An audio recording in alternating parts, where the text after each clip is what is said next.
Sinimula na kaninang umaga ang Senate probe sa kapatid ni dismissed Bamban Tarlac Mayor Alice Guo na si Sheila Leal Guo.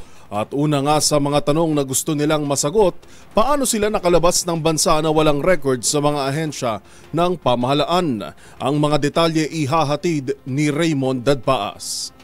Ikinasa na ngayong umaga ang pagsalang sa investigasyon sa kapatid ni dating Mayor Alice Guo na si Sheila Guo at kasamahan nito na si Cassandra Leong na kapwa na aresto sa Batam, Indonesia.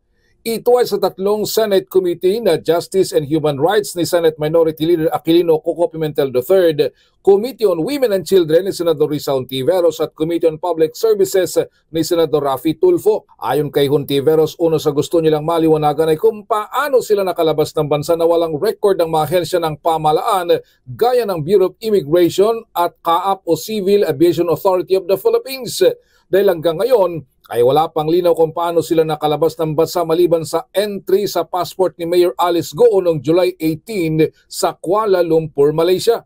Sina Sheila Guo at Cassandra Leong ay niugnay sa operasyon ng dalawang malalaking pogo hub na sinalakay sa Bamban, Tarlac at Porac, Pampanga. Maliban sa kanila, imbitado din sina Attorney Stephen David, ang abogado ni Mayor Alice na paulit-ulit na nagsasabing nasa bansa ang kanyang kliyente. At si Attorney Elmer Galicia na nagsabing nakita niya personally si Mayor Alice nang nagpanotaryo sa kanya noong gabi ng August 14 sa San Jose del Monte, Bulacan. Kabilang din sa mga hihinga ng paliwanag ang mga opisyal ng Bureau of Immigration, ang CAAP, MIAA, NBI, DOJ at iba pa.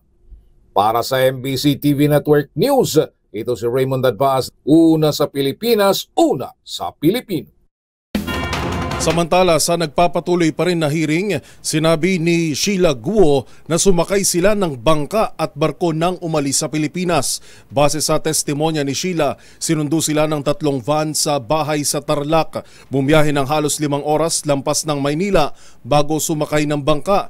Lumipat ng malaking fishing vessel saka bumiyahe ulit ng matagal.